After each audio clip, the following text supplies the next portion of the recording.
সবাইকে আমার ইউটিউব চ্যানেলে স্বাগত। আজকে আলোচনা করব ক্যালকাটা ইউনিভার্সিটি সেমিস্টার 4-এ যাদের পাশে বাংলা রয়েছে, অর্থাৎ বাংলা সাধারণ তোমাদের জি বা CC4।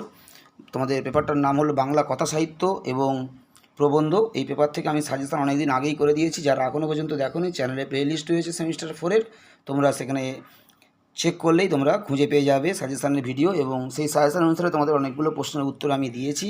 আজকে তোমাদেরকে মডিউল 2 থেকে একটা গুরুত্বপূর্ণ 10 নম্বরের প্রশ্নের উত্তর তোমাদেরকে দিচ্ছি। তোমরা প্রথম থেকে শেষ পর্যন্ত দেখতে থাকো। তোমাদের মডিউল 2-এ যে ছোটো গল্পগুলো তোমাদের রয়েছে, 6খানা ছোটো গল্প, তোমাদের তার মধ্যে থেকে এবছর 4টে গল্প ইম্পর্টেন্ট। আমি তোমাদের একটা গুরুত্বপূর্ণ প্রশ্নের উত্তর আজকে দিচ্ছি। পুঁইমাচা গল্পে খেন্তি চরিত্রটি আলোচনা করো। এটা 2022 সালে এসেছিলো। তোমাদের জন্য এবছর খুবই ইম্পর্টেন্ট 10 নম্বরের। তোমরা প্রথম থেকে শেষ পর্যন্ত উত্তরটা দেখো এবং ভালো করে খাতায় তোমরা লিখে নাও। তোমাদের এখান থেকে এবছর না গল্পের নামকরণ এবং ব্রজরানী চরিত্র, ছিন্নমস্তা গল্পের নামকরণ, ছিন্নমস্তা গল্পে জয়াবতী চরিত্র এবং পুঁইমাচা গল্পের নামকরণ এবং খেন্তি চরিত্র দুটোই ইম্পর্টেন্ট।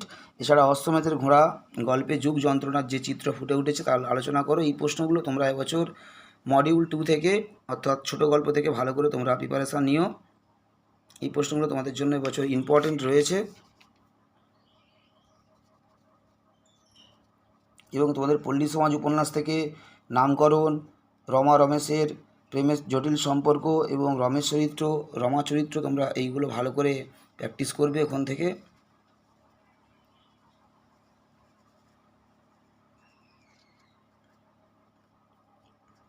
এবং মডিউল 3 তোমাদের সাজেশান দেওয়া আছে, তোমরা দেখে নিও। সাজেশানে যে প্রশ্নগুলো রয়েছে তোমরা ভালো করে প্র্যাকটিস করবে, ওগুলোই তোমরা পরীক্ষায় কমন পেয়ে যাবে। তোমাদের এখানে অনেক প্রশ্ন রয়েছে, আমি তার মধ্যে বেছে বেছে ভালো ভালোগুলোই তোমাদের আপলোড করে দিচ্ছি।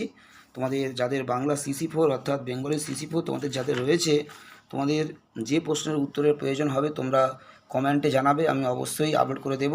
অনেকেই তোমরা শেখ পেপারে, বাংলা শেখ পেপারে একটা প্রশ্ন লিখে দিয়েছো, আমি উত্তরটা আপলোড করব অবশ্যই। প্রশ্নের উত্তরটা বইতে পাওয়া যাচ্ছে না, আমি তোমাদেরকে অবশ্যই বানিয়ে দেব। তোমরা একটু ধৈর্য ধরো, একটু সময় দাও, একটা দিন সময় দাও, তোমাদের উত্তরটা আমি অবশ্যই বানিয়ে দেব। একটু সময় লাগবে তোমাদের উত্তরটা লিখে দিতে। তোমরা প্রিপারেশান নাও অন্যান্য বিষয়, আমি অবশ্যই সেই প্রশ্নের উত্তরটা আমি আপলোড করে দেব। তোমরা বাংলা শেখ পেপার থেকে একটা প্রশ্ন লিখেছো, আমি জানি প্রশ্নটা ইম্পর্টেন্ট, তোমাদের সাজেশনেও প্রশ্নটা দেওয়া রয়েছে, আমি অবশ্যই আপলোড করে দেব।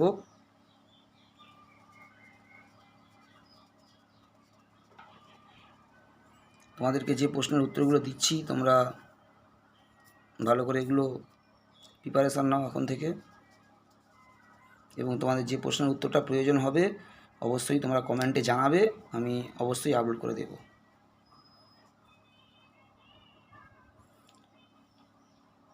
সবাই ভালো থেকো, সুস্থ থেকো, সবাইকে নমস্কার।